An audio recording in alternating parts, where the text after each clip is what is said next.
본 방송에서 제공하는 투자 정보는 투자 판단에 대한 조언입니다. 방송에서 제공하는 주식의 가치, 가격 상승 및 하락에 대해서는 방송사에서 보장하지 않습니다. 시청자 여러분 안녕하십니까. 깊이 있는 인사이트로 여러분들의 투자를 잘 이끌겠습니다. 저는 강관우입니다. 저는 이소연입니다. 하염없이 흘러내리고 있는 증시, 지난 금요일 미국 시장도 또 흘러내린지라 오늘 시장 개장 전부터 걱정이 좀 앞섭니다. 미국발 대형 매크로 악재들도 버거운데 날로 격화되고 있는 중동 전쟁, 리스크가 계속 우리 시장을 누르고 있습니다. 시장 지수는 이제 급하게 내려와서 평균 이하 수준으로 떨어져 있습니다. 시장이 이렇게 많이 떨어져도 이겨내고 잘 살아남는 기업 찾아야겠죠. 오늘도 좀 힘을 내보겠습니다. 지난주 금요일장 미증시 3대 지수 또다시 1% 안팎으로 밀리면서 하락 마감했습니다. 중동 리스크가 갈수록 격해지고 있는 가운데 월가 공포지수는 지난 3월 이후 최고치를 경신했는데요. 미 10년물 국채 수익률도 5%를 돌파하는 등 투심이 전반적으로 악화되고 있습니다. 이번 주 미증시는 알파벳, 메타 등 주요 기업들의 실적 발표와 고용 지표, 그리고 경제 지표 등에 주목할 예정입니다. 오늘도 증시 팔과 함께 하시면서 다양한 인사이트 얻어가시길 바랍니다. 자, 월요일장 시청자 여러분들께서도 증시 팔도 화이팅입니다. 화이팅! 미국 시장 그리고 암호화폐 시장 함께 알아보겠습니다. 오늘도 더드림 에센스의 정혜성 전문가 함께 하겠습니다. 안녕하세요. 예, 안녕하세요. 정혜선 전문가입니다. 우리 그린 요정했는데 요즘 성적이 별로 안 좋습니다. 네, 지금 시장에 충격이 연일 좀 가해지고 있습니다. 이날도 이제 3대 지수 모두 이제 급락을 하면서 마감을 했는데요. 다우 지수 같은 경우에는 0.86%, 그리고 나스닥 같은 경우에는 1.53%, 그리고 S&P 500 같은 경우는 1.26% 내리면서 한 주를 마무리를 했습니다. 물론 이날이 옵션 만기일이라서 좀 이제 약세를 보였던 탓도 있지만은 지금 국채 금리가 계속 급등하고 있다는 점, 그리고 확전에 대한 우려감이 점점 커지고 있다는 게 시장에 좀 하방 압력을 크게 가하고 있다고 보시면 될 것 같습니다.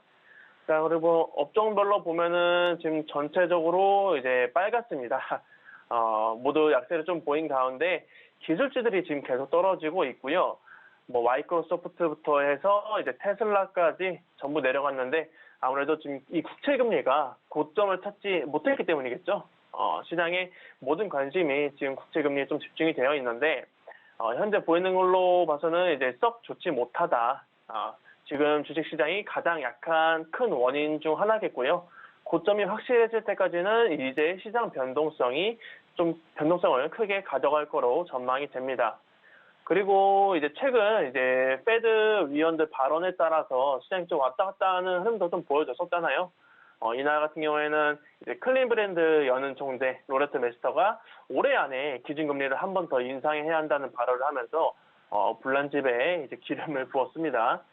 이유는 이제 지금 금리가 좀 제한적인 수준에 도달해서 이제 그 높은 금리의 효과를 더 이상 못 볼 거라는 것과, 그리고 이스라엘과 팔레스타인의 전쟁이 지금 인플레이션의 하락을 늦출 수 있기 때문에 기준 금리를 좀 인상을 해야 한다는 건데요. 이 메스터 총재 같은 경우에는 원래 좀 매파적인 인물이라 대부분 이렇게 얘기할 거라고 생각을 했지만은 지금 시장이 상황이다 보니까 말 한마디에 좀 시장이 민감하게 반응하는 그런 모습을 보이고 있습니다. 자, 이제 11월 FOMC 회의가 이제 얼마 안 남았죠. 그래서 이번 주부터는 이제 페드 인사들이 아무 발언도 못하는 이런 블랙아웃 기간에 들어간다는 점 참고하시면 좋을 것 같고요. 자, 또 금리도 금리지만은 지금 이스라엘과 팔레스타인의 전쟁도 이 확전 가능성이 좀 높아지면서 시장에 압박을 계속해서 주고 있는 상황입니다. 이스라엘은 이제 가자 지구에 이제 지상군을 투입을 할 거라고 좀 강력하게 시사를 하고 있고, 그리고 무장정파인 이 하마스와 헤즈볼라 또 절대 이제 지지 않을 거라고 자신을 하는 가운데 지금 사상자들만 계속해서 늘어가고 있는 상황입니다. 이런 와중에 이제 바이든 대통령은 이스라엘과 그리고 우크라이나 두 나라에 굳건하게 이제 지원을 이어나갈 거라고 얘기를 했습니다.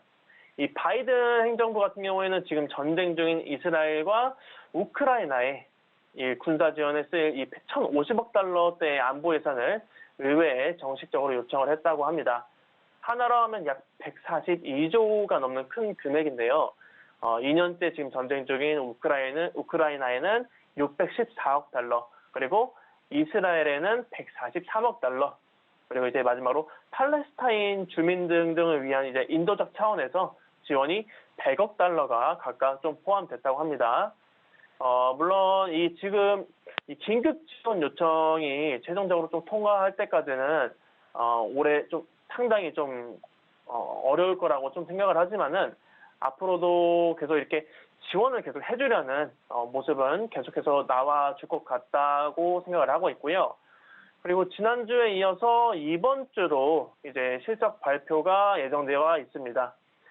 지금 그나마 좀 믿어볼 만한 구석이라고는 개별 기업들의 실적이 좋게 나와주는 것밖에 없다고 생각이 드는데, 이번 주는 지난주보다 더 많은 기업들이 실적을 발표합니다.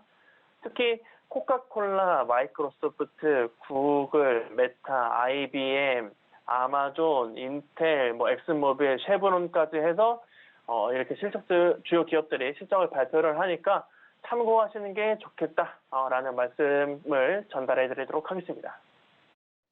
자, 우리도 그렇습니다만 미국도 기업 실적 등이 항상 생각보다 시장보다 좀 잘 나오는 경향이 있어서 그러면 좀 기대를 해보기로 해보고요. 자, 금리 관련해 가지고 이제 페드에서 블랙아웃 입을 이제 닫는 시기잖아요. 어떻게 보면 정전이잖아요. 정전 블랙아웃이라는 말이. 그래서 어느 정도 분수령이 되지도 않을까 이런 생각도 좀 해보는 거죠. 시장이 먼저 이렇게 과감하게 반영을 해버렸기 때문입니다. 자, 특징적으로 가볼까요? 테슬라. 지난주에 엄청나게 많이 내렸어요. 서학개미들 지금 아주 아픔이 클 수도 있는 투자가들이 좀 많을 것 같은데 좀 볼까요? 네, 테슬라가 아시다시피 지난주에 이제 실적 발표 이후에 아주 난리가 났습니다. 이날도 거의 4% 가까이 떨어졌는데 이 테슬라 주가는 지난 한 주 동안에만 이제 15% 정도 급락을 한 상황입니다. 테슬라가 이번 3분기에도 이제 시장 점유율을 좀 높이려고 저가형 모델을 좀 집중적으로 좀 가격 인하를 단행했기 때문에 이익 마진이 좀 크게 줄었기 때문이라고 보고 있고요. 이것 때문에 지금 증권사들에서도 목표가를 계속해서 낮게 낮추고 있습니다. 그리고 여기에다가 지금 일론 머스크가 컨퍼런스 콜에서 미국 경기가 좀 크게 둔화하고 있다면서 멕시코 공장 설립을 좀 연기할 수 있다는 이런 떡밥도 뿌려놨고요. 그리고 11월 말에 출시한 이 사이버 트럭도 이익을 내는 데까지는 1년부터 1년 반 정도 걸릴 거라고 얘기를 하니까 아무래도 좀 주가 하락에 힘을 더했다라고 보시면 될 것 같습니다. 자, 그리고 테슬라뿐만이 아니라 지금 엔비디아도 좀 문제죠. 엔비디아는 이제 실적 이슈보다는 이제 좀 미국이 중국에 수출하는 이 반도체들에 대한 제재를 추가적으로 단행을 하니까 지속적으로 지금 타격을 입고 있고요. 엔비디아는 일주일 동안 9% 정도 급락을 했습니다.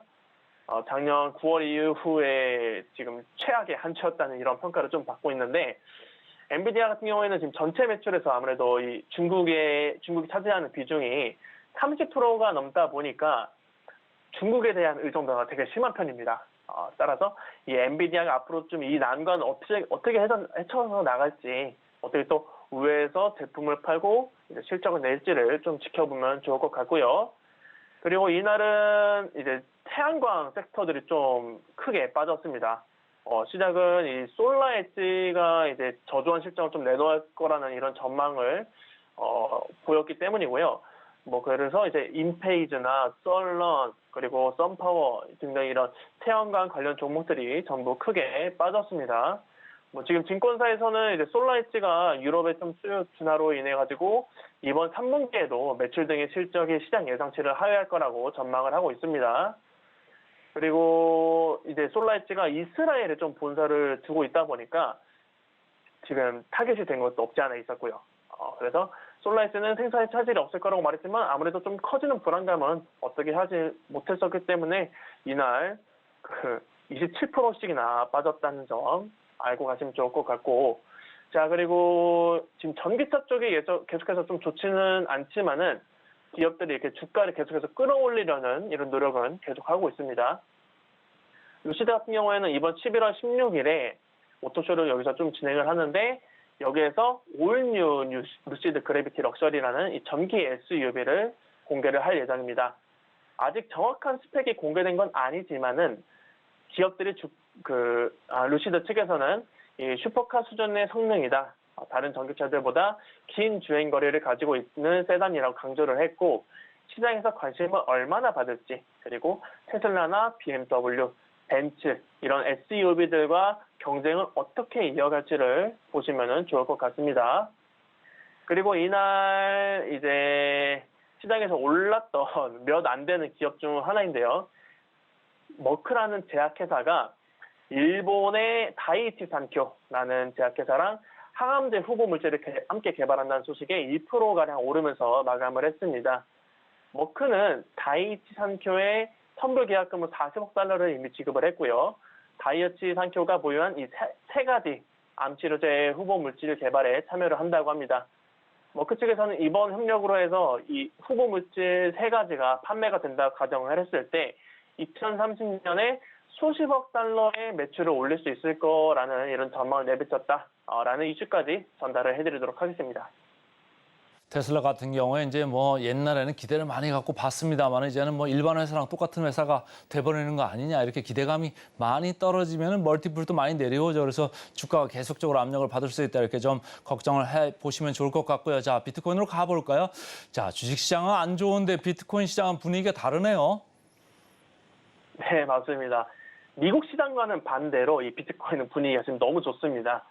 물론 지난주에 이 현물 ETF 오보로 인해 가지고 이제 투자자들에게 좀 실망감을 안겨주기도 했지만은 이게 지금 반등 신호탄이 되고 있습니다. 비트코인 가격이 지금 하나로는 4천만 원을 넘었고요. 달러로는 3만 달러를 살짝 밑돌고 있습니다. 지금 거의 3개월 만에 이 가격대를 다시 회복을 했는데요. 여기에는 이제 미국 시장이 안 좋다 보니까 대체자 자산으로 이제 부각을 받는 것도 있고, 그리고 비트코인 현물 ETF 출시가 좀 늦어졌다고 한들 이제 결국에는 출시할 거라는 이런 분위기 때문에 우호적인 환경이 좀 조성이 되고 있다. 이렇게 보시면 될 것 같습니다. 물론 지금 100% 무조건 반등이라고 말할 수는 없겠지만은 그래도 3개월 전에 이제 물리셨던 분들에게는 탈출의 기회가 조금씩 열리고 있다라는 얘기는 좀 드릴 수가 있겠네요. 자, 그리고 여기에 더해서 알트코인들도 지금 호재가 하나 더 있었는데 SEC가 리플에 드디어 100개를 들었다는 소식입니다. 지난주 금요일에 SEC가 리플 경영진에 대한 이 소송을 좀 취하를 했다고 하네요. 그동안 SEC는 리플이 이제 증권성이 있냐 없냐를 두고서 주식과는 좀 다르게 규제를 해야 한다는 입장을 밝혀왔었는데, 지난번에 법원에서도 리플렉스 쪽으로 좀 손을 들어주다 보니까 이제 SEC가 드디어 한 번을 외쳤다. 더 이상 소송을 진행하지 않겠다라는 입장을 내놨습니다. 이 소식은 당분간 리플뿐만 아니라 다른 알트코인들에게까지도 영향을 좀 줄 거라고 이렇게 전망을 하고 있고요. 지금 알트코인들은 상승하는 코인들이 더 많다. 아무래도 이런 소식들 때문에 계속해서 상승 추세를 보여주고 있다라는 점 참고해 주시면 되겠습니다. 자, 이런 와중에 지금 피델리티에서는 비트코인 연구 결과 보고서에다가 좀 희소성을 강조를 하면서 비트코인의 가치를 끌어올렸습니다. 이 보고서에는 비트코인이 금과는 다르게 대공량이 한정됐다. 공급량이 2,100만 개에 불과하다는 내용이 좀 담겨져 있었고요. 가치 저장 수단이라는 기술적 이점을 제공한다는 점에서 금보다 낫다라고 평가를 하기도 했습니다. 이런 이유에서 지금 비트코인이 여러 나라들의 규제를 계속해서 받을 수 있지만 장기적으로는 좋게 본다고 하고 있고요. 미래에 이제 비트코인이 지금 가격의 24배인 67만 달러까지 오를 거라고 전망했다라는 이슈까지 전달을 해드리도록 하겠습니다. 금보다 더 좋게 보는 피델리티까지 이제 등장을 했네요. 자, 오늘도 좋은 말씀 고맙습니다. 네, 감사합니다.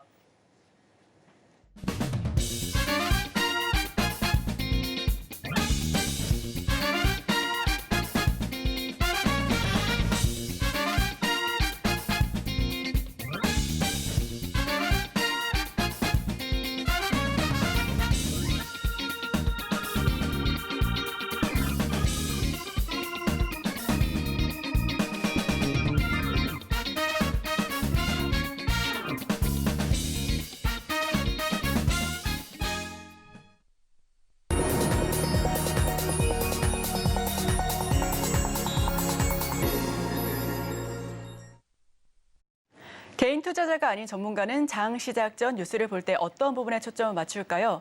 오늘의 일면 헤드라인입니다. 윤 대통령 사우디 카타르 순방차 출국 헤드라인 풀어주실 분이죠. 인사이트K 배종찬 소장 함께합니다. 어서 오세요. 안녕하십니까. 네, 윤 대통령과 빈살만 왕세자 대규모의 방산 투자를 또 약속하면서 추가적으로는 21조를 추가 투자하겠다고 하고 총 61조 원 가량이 투자된다라고 합니다. 자, 계속해서 소식이 전해오고 있는데 소장님, 네. 어떤 소식이 있는지 더 자세하게 풀어주시죠. 그렇죠. 뭐 방금 전에 우리 앵커께서 말씀하셨듯이 중동 찬스가 될 수 있다. 요즘 뭐 찬스가 있느냐라는 정말 볼멘 소리, 불만이 나오는 그런 정치 상황인데 그래도 윤석열 대통령이 중동을 방문하면서 지난해도 그렇지만 결국 사우디, 아랍에미레이트, 카타르에 우리의 기회가 있는 거 아닌가. 이른바 호르무즈의 기회다, 찬스다. 이런 이야기가 계속 나오고 있습니다. 그러니까 말씀하신 그 61조 중에서 40조는 지난해 이제 MOU를 체결한 거고 이번 방문에 일단 21조인데 상징적으로는 사실 더 많아요. 앞으로 샤인 프로젝트나 뭐 이미 계약이 됐지만 또 네옴시티는 뭐 660조니까 사실 따지고 보면 700조가 넘는 중동의 기회가 있다. 물론 그걸 우리가 다 가져가는 건 아닙니다. 하지만 얼마나 많이 또 감당할 수 있을 정도로 우리가 해낼 수 있느냐. 또 사우디와 또 아랍에미리트와 카타르와 협력할 수 있을까 이게 중요한데 바로 뭐 좀 표를 보시죠. 또 화면에 나와 있으니까요. 대통령이 이미 지금 출국을 해서 빈살만 왕세자를 만났고 지금 22일 일정을 보시면 무하마드 빈살만 왕세자와 정상회담 및 오찬을 했습니다. 더 많이 협력하자. 방산도 협력하고 여러 분야에서 협력하자는 이야기가 나왔고요. 투자 포럼 참석을 했고 바로 이제 오늘입니다. 현지 시각이긴 하지만 한 사우디 미래기술 파트너십 포럼 또 한 사우디 건설협력 50주년 기념식. 자, 킹 사우드 대학입니다. 그러니까 이 대학도 이제 우리가 보시면 이 빈살만 왕세자의 이름도 끝을 보시면 알 사우드예요. 사우디를 이제 상징하는 그런 대학이기 때문에 킹 사우드 대학 강연도 있고 24일까지 이제 포럼이 예정돼 있습니다. 이 사이에 이제 우리 기업인들하고도 함께 이제 많은 MOU나 실제 계약으로도 이제 연결이 되겠죠. 그리고 24일 카타르로 이동을 해서 국빈 일정을 또 소화를 합니다. 카타르 군주, 우리가 이제 에미르라 그래요. 세이크 타만 빈 하마드 알산이 또 왕과 이 정상회담 및 국빈 오찬이 있고 한 카타르 또 비즈니스 포럼 참석도 했습니다. 또 마침 지금 이 카타르의 수도인 도하 그럼 뭐가 생각나세요? 월드컵을 생각해야 됩니다. 네. 지난해 월드컵이 있죠. 우리 손흥민 선수, 황희찬 선수 또 골을 넣었죠. 바로 그 도하에 국제 원예 박람회가 있는데 여기에 또 참석을 하고 카타르가 중동에서 교육 사업으로 상당히 유명한 나라입니다. 그래서 많은 다른 아랍 국가들도 카타르에 와서 대학을 다닐 정도이기 때문에 상당히 교육에 대해서 개혁과 혁신적인 모델들이 많은 곳이 또 카타르이기도 하기 때문에 교육 도시도 방문을 하고 이제 윤석열 대통령 26일 귀국을 하고 있는데 이 기간에 상당히 많은 우리의 찬스를 잡아야 된다. 이게 바로 오늘의 핵심이 되겠습니다. 네, 그렇게 기회를 잡기 위해서 윤 대통령 지금 순방 열심히 순조롭게 진행이 되고 있는데요. 또 든든하게 우리 경제인도 그렇죠. 이재용 회장을 비롯해서 정의선 회장 우리 경제인도 대동하면서 우르르 갔단 말이죠. 이 예. 부분에 대해서도 추가적인 설명 부탁드립니다. 그렇죠. 그리고 이제 사우디에는 한 130여 명의 경제인들이 지금 동행을 하고 카타르에는 조금 이보다는 좀 줄어든 숫자입니다. 카타르의 경우에는 우리 경제인들이 동행하는 숫자가 59명입니다. 그러니까 이걸 보면 여러분들이 일정도 잠깐 전에 표를 보셨지만은 사우디 일정이 많잖아요. 빡빡해. 그래서 사우디의 기회가 더 많다. 이렇게 보시면 돼요. 사우디에서 얼마나 우리 경제인들이 이재용 회장과 정의선 회장 요즘에 뭐 우스갯소리로 그런 이야기 나옵니다. 자재용 우의선. 대통령이 순방 나갈 때마다 항상 동행을 하는데 이재용 회장 같은 경우에는 일본에서 이건희 회장 이제 추모 행사가 있기 때문에 조금 합류가 늦었어요. 근데 이제 다양한 뭐 삼성물산이라든지 협력할 내용들이 많기 때문에 그만큼 동행을 할 수밖에 또 없는 일정인데 우선 중요한 게 중동이 그렇게 기회가 있어요? 이렇게 물어보시는 분들이 많은데 기회가 많아요. 그래서 저는 우리 방송을 보시는 분들, 특히 MZ세대가 있다면 앞으로 여행지를 두바이로 잡아라. 중동을 한번 갔다 와야 돼요. 그래서 이제 이번에 이 중동 방문을 보면 이스라엘 하마스 전쟁 때문에 사실 순방이 이루어질 수 있느냐 이런 이야기도 많이 나오는 상황이었지만 그래도 잘 사우디와 카타르와 협의가 돼서 이제 참석을 하게 되는 것인데 지금 윤석열 대통령이 우리 경제 위기 상황을 포착하려면 결국 산업 경쟁력 강화다, 수출력 정대다 이런 상황에서 상당히 중동이 이제 기회를 우리가 많이 잡을 수 있는 그런 지역이다 이렇게 보시면 될 것 같아요. 앞으로 동남아에서는 뭐 베트남, 또 중동에서는 사우디, 아랍에미레이트, UAE죠. 또 카타르 쪽에 많은 기회가 있을 것이다. 그 관련된 사람이 뭔지를 보는 게 투자자 관점에서는 매우 중요할 것으로 보입니다. 지난해에 우리가 MOU를 체결해서 추산한 금액이 이제 40조 원 정도가 되고 이번 방문을 통해서 이제 방금 전에 21조 이야기가 나왔는데 그것보다 훨씬 더 많아요. 잠재적으로는. 실제로 이제 화면 한번 보시죠. 중동의 빅3 국가입니다. 자, 사우디아라비아 뭐 위쪽을 보셔도 지금 전 세계 우리의 교육량의 증가율하고 사우디, 아랍에미레이트, 카타르의 3국 세계 빅3 국가의 교육량 증가율을 보면 상당히 높죠. 63.1%입니다. 지난해 각 국가별로 보더라도 사우디, 아랍에미레이트, 카타르가 상당히 늘었는데 어떤 분들은 이것도 궁금할 거예요. 그러면 아랍에미레이트는 왜 윤석열 대통령이 안 가느냐? 아랍에미레이트가 협의를 하다가 아랍에미레이트는 이스라엘 하마스 전쟁에 조금 고민이 있어요. 그래서 조금 시기적으로 이번엔 좀 그렇다. 다음에 방문해 달라. 그런 이야기가 있었고. 자, 사우디만 또 좀 좁혀서 한번 보죠. 결국은 빈살만 왕세자하고 윤석열 대통령이 너무 가까워요. 나이 차이는 많이 납니다. 그런데 지금 1985년생인, 놀라지 마세요. 1985년생 빈살만 왕세자, 한국 가고 싶다. 한국 사랑이 아주 뭐 지극합니다. K드라마를 즐겨본다라는 이야기를 할 정도로 한국에 대한 친근감, 유대감이 상당히 높은데 이번에 중요한 게 뭐냐면 우리가 뭐 중동하면 주로 건설 에너지 이야기합니다. 오일머니니까. 근데 그게 아니라 수소 공급망 앞으로 이제 대체 에너지가 되겠죠. 문화, 소프트웨어까지도 폭넓게 협력이 가능해요. 이 부분을 투자자 관점에서 보셔야 됩니다. 2030년 이제 네옴시티 이 메가 프로젝트를 하는 데 있어서 원전, 친환경 에너지, 디지털 인공지능, AI까지. 근데 여러분들 가만히 보시면 이 모든 걸 스피드 있게 속도감 있게 할 수 있는 나라 그러면 대한민국이에요. 이게 중요합니다. 일본도 아니라 또 다른 유럽에 있는 국가가 아니라 이 모든 걸 함께 신속하게 해나갈 수 있는 국가가 대한민국이다. 심지어는 방산까지. 그래서 작년에 빈살만 왕세자가 한국에 왔을 때 그 다음에는 일본 일정인데 안 가. 한국이 더 좋아. 일 끝났어. 이제 집에 가면 돼. 이럴 정도로 상당히 한국에 대한 애정이 깊은데 이걸 우리가 노려야 됩니다. 정상 간의 친밀감, 유대감 이것도 상당히 우리 경제에는 도움이 되기 때문에 K방산도 방금 전에 말씀을 드렸고 그래서 이제 40조라는 것은 우리가 지난해 이 빈살만 왕세자가 11월 달에 왔을 때 290억 달러 규모의 이제 계약과 양해각서 실제 이제 샤인 프로젝트는 계약이 됐어요. 그 부분하고 이제 이번 방문을 통해서 건설 에너지뿐만 아니라 수소 이 부분을 여러분들이 주목하셔야 됩니다. 신재생 에너지, 전기차, 조선도 들어갑니다. 스마트팜까지 전방위로 확대가 된다는 것. 또 하나가 중요한 게 우리 돈으로 한 27조 넘게 이 아랍의 사우디의 기원이라고 할 수 있는 디리아 유적지가 있어요. 이거 여러분 잘 들으셔야 돼요. 디리아 유적지를 윤석열 대통령이 첫 방문지로 갔습니다. 여기에 완전 친한파예요. 이 투자부 장관이. 대통령과 이야기 나누는 중에 이게 사실 기업의 이름이 공개가 안 됐어요. 이 기업에 우리는 투자를 할 거다. 그래서 호텔과 식당을 대규모로 만들 것이다. 그 이야기를 했는데 제가 추정컨대는 둘 중에 하나입니다. 롯데 아니면 하나예요. 그러니까 지금 빈살만 왕세자도 그렇고 이 투자부 장관이 상당히 우리 기업 중에서 롯데와 가까워요.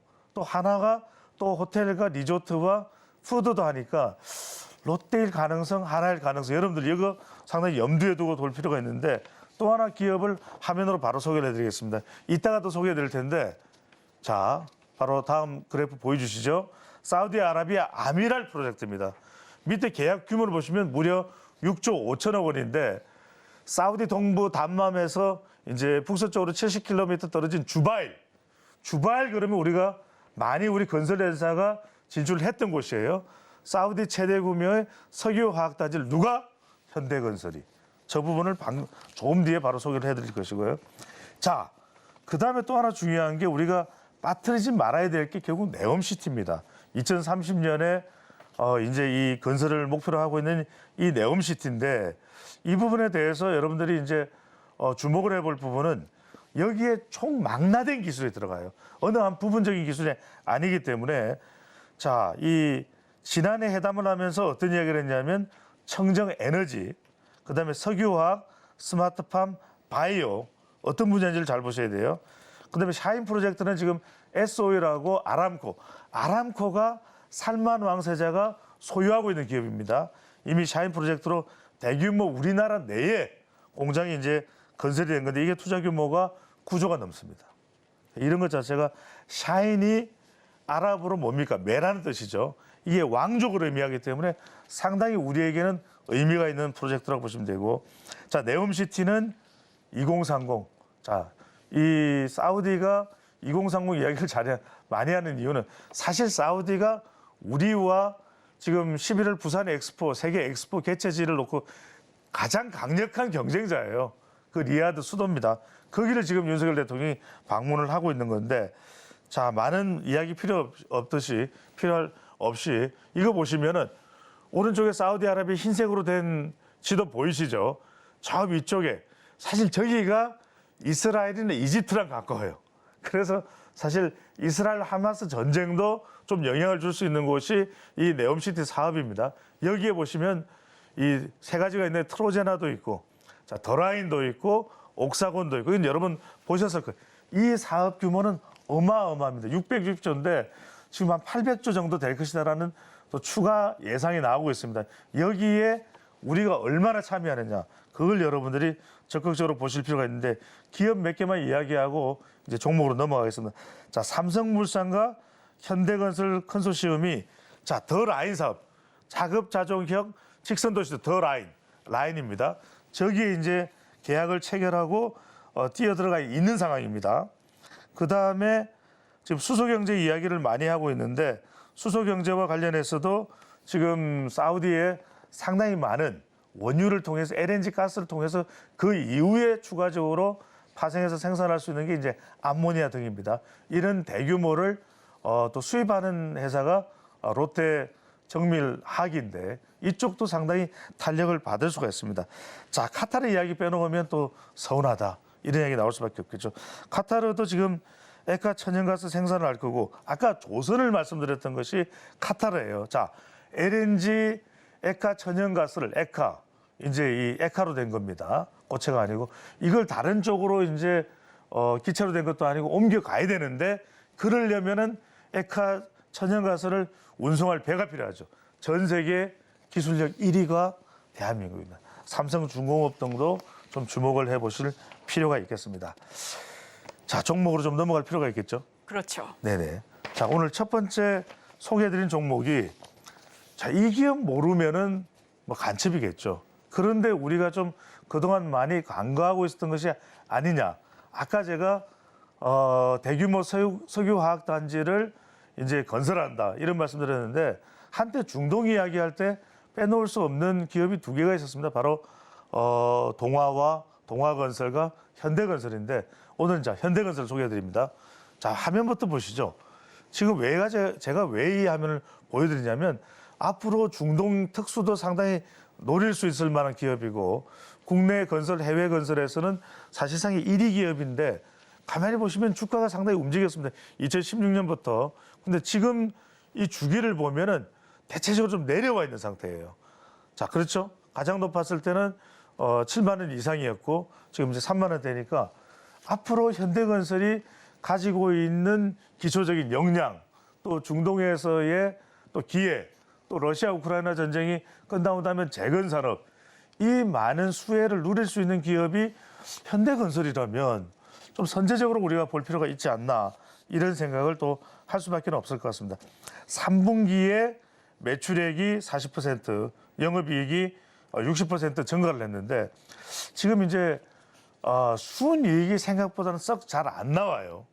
그럼 순이익이 생각보다 썩 잘 안 나오는 이유는 뭘까? 국내 사업이 계속 지지부진하죠. 그리고 아직까지 해외 건설 부분도 확 터지기는 좀 직전이거든요. 그러다 보니까 국내 부동산 경기 안 좋습니다. 그런 상황들이 현대건설에 부담을 주고 있는데 사우디아라비아의 지금 네옴 러닝터널, 이라크의 바스라 정유공장, 또 폴란드의 올레핀 확장공사, 이 해외 대형 공사가 상당히 이제 많이 예상이 되고 있어요. 그런 상황이고 아직까지 중동에 대해서는 아까 소개해드린 석유화학 단지 외에도 상당히 많이 있을 건데 아직까지도 반영이 안 된 겁니다.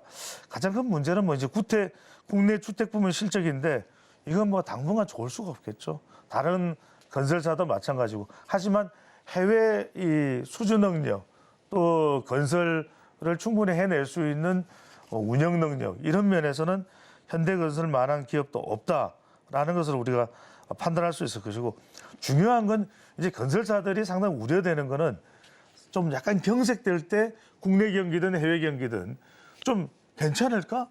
파산하는 거 아니야? 이런 우려할 수 있잖아요. 근데 현대건설만큼 재무구조가 탄탄한 회사가 없다는 것도 투자자들이 판단하는데 상당히 좀 중요한 참고 자료가 될 수 있습니다. 자, 지금 현금 및 현금성 자산이 3조 7,271억 원이 있고요. 순현금 자산도 1조 한 5천억 원 있어요.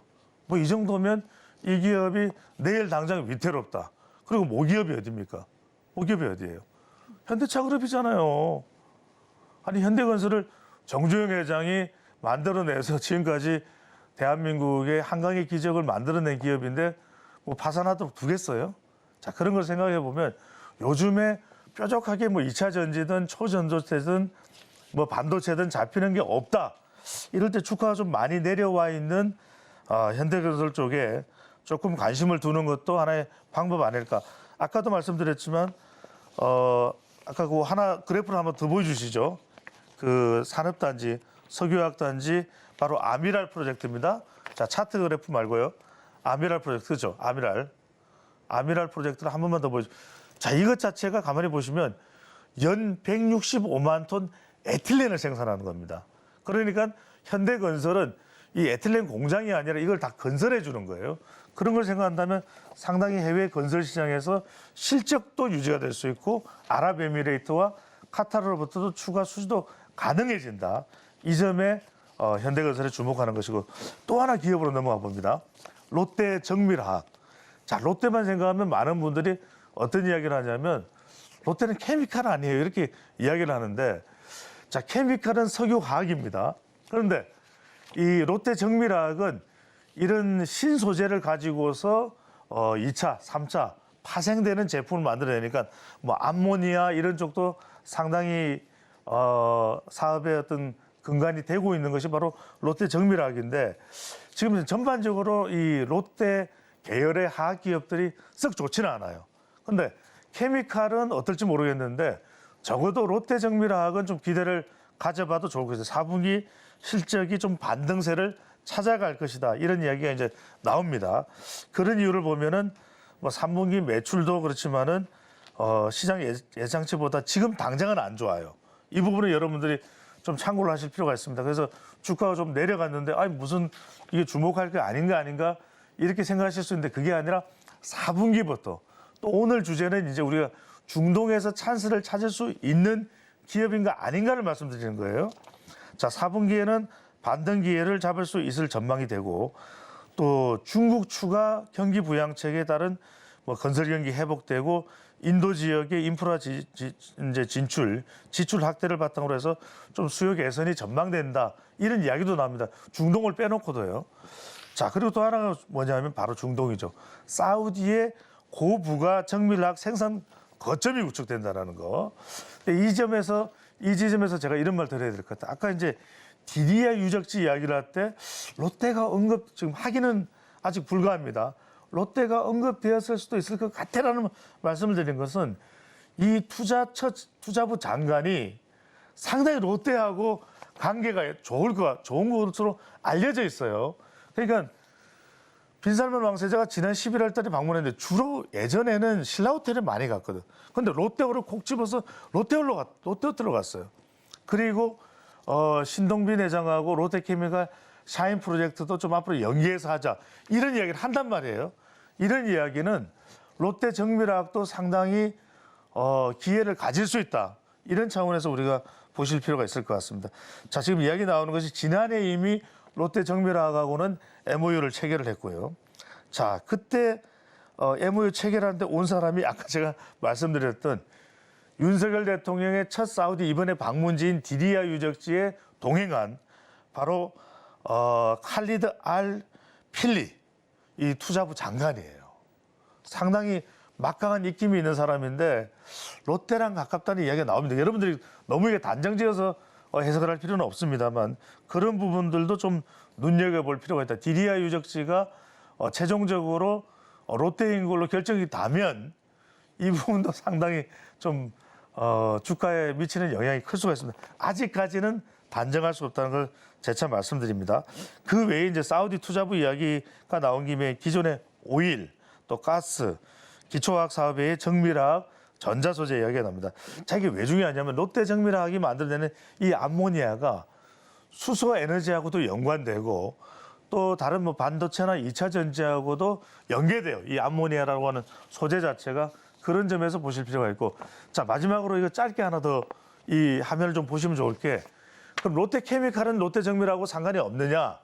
자, 보시면 아람코와 사우디에서 블루 수소 프로젝트 또 롯데 이야기가 나오는데 사우디가 나오고 아람코가 누구 소유라 그랬죠?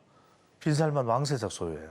그러니까 상당히 뭔가 지금 사우디와 또 빈살만 왕세자 이쪽과 상당히 가깝다. 또 전 세계 수소 시장은 지금 성장하는데 롯데케미칼과 롯데정밀학이 관계가 있다.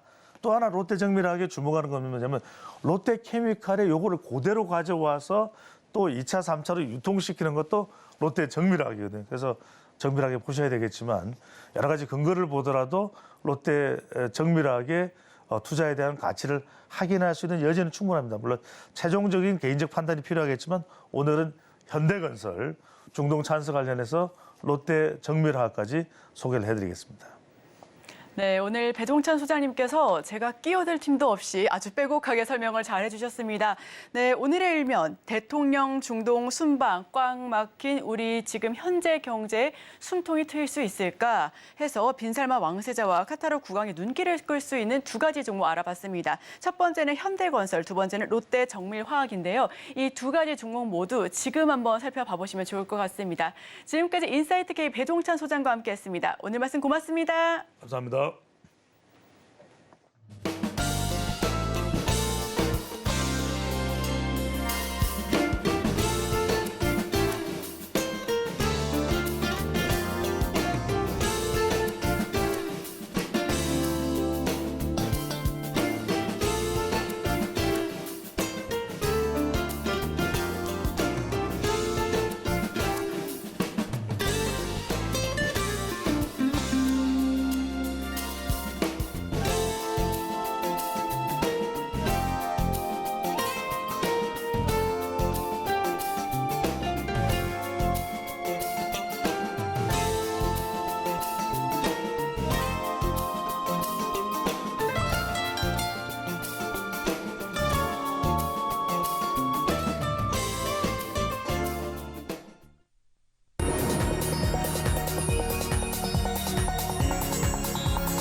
월요일 아침 8시 반입니다. 매일 아침 8시 반 저희 서울경제TV에서 센티멘털 대 펀더멘털 계속적으로 두 종목 말씀드리고 있고요. 시장이 좀 나쁘지만 그래도 살아남는 기업, 이겨낼 수 있는 주식 제가 계속적으로 찾아오고 있습니다. 오늘도 출발을 해보겠습니다. 오늘은 센티멘털로 크래프톤 그리고 펀더멘털로 현대건설 이렇게 두 종목 되겠습니다. 센티멘털부터 시작을 해보겠습니다. 차트를 보시면 최근에 시장이 이렇게 많이 내려감에도 불구하고 요 게임 회사들이 말이죠. 주가가 슬금슬금 고개를 들고 있습니다. 그 회사가 크래프톤, W게임즈, 데브시스, 제 레이더에 지난 금요일날 걸려 나온 이 주식인데 제가 그래서 일부러 요 세 개를 특히 이름을 거명하려고 이렇게 차트를 만들어 봤고요. 게임 회사 전체적으로 봐도 이 파란 줄로 이렇게 표시가 되어 있습니다만 많이 이렇게 8월 말까지 좀 내리다가 최근에 조금 올라왔습니다. 아무래도 3분기가 여름방학 이제 수요가 있기 때문에 실적에 대한 기대감이 좀 있는 거죠. 그래서 전체적으로 올라왔는데 어쨌든 게임 회사들은 지난 몇 년 동안 주가가 아주 많이 내려와가지고 이미 저평가 상태에 근접했든지 아니면 이미 저평가에 들어가 있는 회사도 많죠. 예를 들면 뭐 W게임즈 같은 회사가 말이죠. PER이 얼마일 것 같습니까? PER이 우리 시장 전체 평균으로 봤을 때 10배에서 11배 이 정도 왔다 갔다 하고 있는데 W게임즈 6배입니다.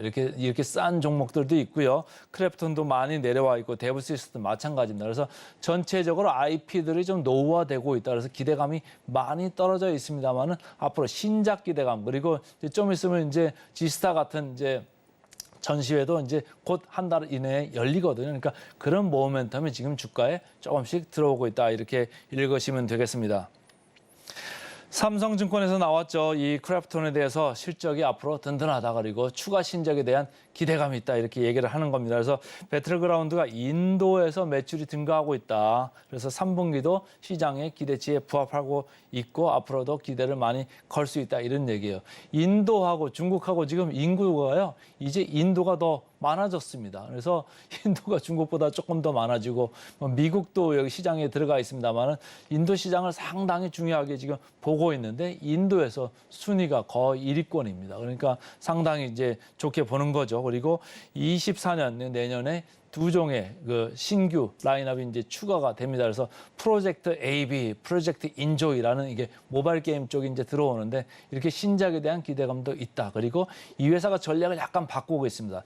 신작을 개발하려면 돈들이 개발비가 많이 들어가거든요. 그러니까 잘 안 됐을 때는 뭐 주가가 아주 안 좋고 영업 손실이 상당히 크게 나죠. 그러니까 이 회사도 플랫폼을 이렇게 스튜디오를 독립도 하면서 플랫폼을 여러 가지 뭐 쓰는 거죠. 그리고 퍼블리싱 사업을 지금 강화를 하고 있습니다. 그래서 26년까지 뭐 20개가 넘는 새로운 게임을 퍼블리싱 하겠다 이런 얘기를 하는 거예요. 퍼블리싱이라는 건 자기가 개발하는 거 이외에 여러 가지 게임을 소싱을 해가지고 출시를 하는 거기 때문에 리스크를 많이 줄이겠다. 그리고 자체에서 하는 것보다 외부에 지분을 좀 많이 사는 쪽으로 전략을 좀 바꾸고 있습니다. 그래서 삼성증권이 매수로 투자 의견을 상향을 했습니다. 그래서 금요일 날 이 여파가 주가에 그대로 전해졌다. 이렇게 보시면 되겠습니다. 아까 말씀드린 그 인도 쪽 이 차트 하나 보시죠. 이게 파란 줄로 이렇게 표시가 되어 있는데 이게 등수입니다.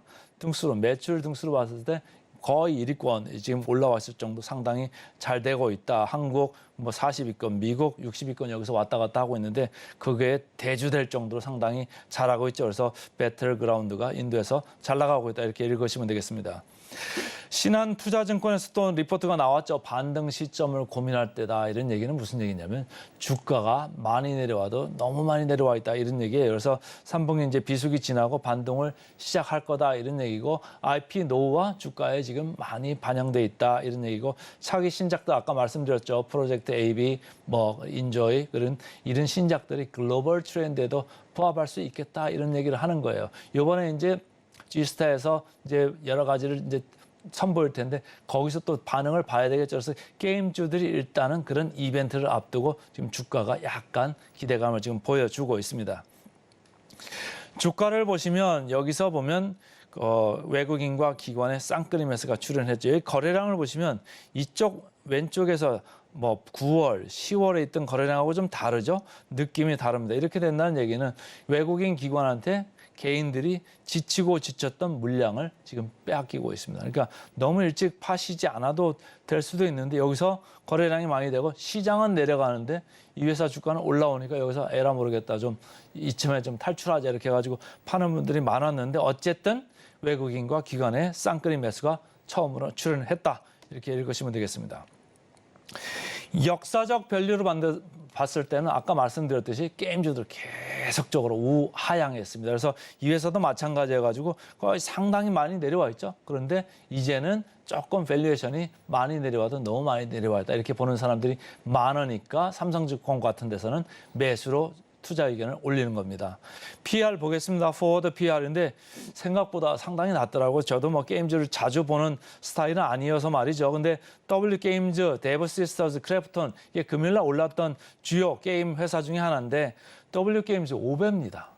데브시스터즈 9.7배, 크래프톤 13.0배입니다. 그러니까 여러분들이나 저나 관념적으로 통상적으로 생각했던 것보다 밸류에이션이 많이 내려와 있다. 이미 뭐 밸류 주식같이 가치주같이 내려와 있어요. 그런데 예전에는 분위기 많이 타는 주식이었는데 이제는 가치주 느낌까지 좀 나올 정도로 상당히 내려와 있다. 이렇게 읽으시면 되겠습니다. 목표 주가 대비 괴리를 보겠습니다. 목표 주가 대비를 크래프톤 37% 남아 있습니다. 다른 데브시스터즈, W게임즈보다는 낮습니다만 어쨌든 제가 오늘 골라온 크래프톤은 목표 주가 대비 37% 남아 있습니다. 그래서 오늘은 센티멘탈로 크래프톤을 먼저 말씀을 드렸습니다. 이제 펀더멘탈로 넘어가겠습니다. 펀더멘탈 앞에서 배종찬 소장이 중동 관련돼서 얘기를 많이 했습니다만 중동 관련돼서 얘기할 때 건설주는 어디죠? 바로 현대건설입니다. 현대건설 주가 보시죠. 최근에 시장이 여기도 내려오는데 현대건설 주가는요. 한 7% 올랐다가 뭐 중간에 2% 정도 빠졌습니다만 어쨌든 5에서 7% 정도 이렇게 반등을 했습니다. 중동 관련주는 아닙니다만은 DLENC도 DL건설이라고 하는 상장 회사가 이제 비상장 회사로 바뀝니다. 100% 자회사로 편집하는 그런 이벤트, 이슈 때문에 주가가 최근에 올랐습니다. 이 두 개 회사는 최근에 시장의 약세에도 불구하고 주가가 오른 점에 제 레이더에 걸렸다 이렇게 보시면 되고 다른 건설사도 대우건설이나 GS건설은 별 영향이 없습니다. 그래서 건설주가 이상하게도 반등을 했다. 그런데 지난 주말에도 중동에서 뉴스가 나왔습니다만은 200억가량 되는 신규 수주 프로젝트가 지금 가시화될 수도 있겠다 이런 뉴스들이 중동 말로 지금 나왔지 않습니까? 그러면 현대건설을 여러분들을 생각하시면 좋을 것 같습니다. 하나증권에서 리포트가 나왔죠. 3분기 실적은 기대치를 좀 상회할 거다 이렇게 얘기한 거고 주택 쪽에서 분양이 지금 부진합니다. 이제 현대건설 단독 기준으로 봤을 때는 분양이 한 2,200가구밖에 안 됐고 현대 엔지니어링이 한 5,000가구 했어요. 그래서 전체적으로 한 7,300가구 정도 이렇게 했는데 금년에는 이렇게 분양이 좀 부진한 페이스로 가고 있습니다만은 기확보된 거 지금 얘기가 물밑에서 되고 있는 거를 보면 24년도에는 2만 채까지도 이렇게 수주를 할 수가 있겠다. 그래서 어쨌든 지금 분양 부진하기 때문에 뭐 매출이나 이거는 조금 늘어날 수 있습니다만은 24년도에는 조금 슬로우해질 수 있겠다. 단 송도 랜드마크 시티 여기 100% 자회사죠. 여기가 지금 3, 4단계가 진행되고 있는데 작년부터 이제 진행이 됐습니다만 여기가 매출도 좋고 이익성도 좋아서 이익을 좀 상향을 하고 있습니다. 신영증권에서 나왔죠. 신영증권에서는 이 현대건설의 성장 능력을 좀 높게 사고 있습니다. 건설은 주택 부분을 보는 거고 이 엔지니어링 쪽은 해외 쪽을 보고 있습니다. 그래서 원가율 거꾸로 하면 마진이죠. 그러니까 90% 초중이니까 마진율이 GP 마진으로 보는 겁니다. 매출 총이익률이 한 5에서 10% 이렇게 되는 거고 해외 쪽은 원가율이 90% 그러니까 GP 마진이 5% 정도 됩니다. 여기는 뭐 크게 움직이지는 않고 있다 이렇게 하고 있고 다른 회사들하고 지금 차별화되는 거는 원전이나 풍력 이런 재생 쪽에서 새로운 신사업을 추진하고 있어서 여기에 플러스 요인이 될 것이다 이렇게 보시면 되겠습니다. 전체적으로 외형 성장은 현대건설, 주택, 현대 엔지니어링 해외에서 일어나고 있다는 신영증권의 차트고요. 전체적으로 여기도 외국인 기관이 쌍끌이 매수가 들어오고 있습니다. 전체적으로 밸류를 봤을 때 건설주 뭐 재미없었잖아요. 그러니까 하단에 있는 상태고요. 그러나 포워드 PR로 봤을 때 이 회사들의 가치는 상당히 저평가돼 있는 상태다 이런 얘기고 DLENC는 4배, 현대건설은 7.2배에 있습니다. 그래서 마지막으로 그 목표 주가 대비 괴리율만 터치를 해드리면 현대건설은 41% 정도 남아 있습니다. 그래서 오늘은 센티멘탈로 크래프톤, 펀더멘탈로 현대건설 두 종목 말씀드렸습니다. 오늘의 핵심 요약 세 줄입니다. 미증시 국채금리 상승과 중동 전쟁 확산 우려가 지속되면서 3대 지수 1%대 급락하며 마감했습니다. 오늘의 일면 윤 대통령 사우디 카타르 순방차 출국, 빈살만 왕세자와 카타르 국왕의 눈길을 끌 수 있는 두 종목 꼽아왔고요. 마지막으로 센티멘탈 대 펀더멘탈. 센티멘탈은 자회사 플라이웨이 게임즈를 설립하면서 340억을 출자하고 삼성증권이 내년에 신종 라인업이 추가될 예정이라며 지금이 매수 기회 기회라고 꼽아본 크래프톤, 그리고 3분기 영업이익 전년 동기 대비 28% 넘게 상승하면서 호실적을 기록했고요. 주주 환원 정책 확대도 매력적인 포인트인 현대건설 펀더멘탈로 꼽아봤습니다. 저희는 바로 이어서 증시 구로 돌아오겠습니다. 개장 방송도 서울경제TV와 함께 하시죠.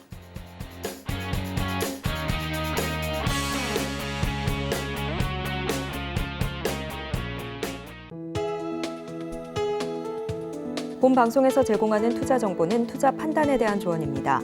방송에서 제공하는 주식의 가치, 가격 상승 및 하락에 대해서는 방송사에서 보장하지 않습니다.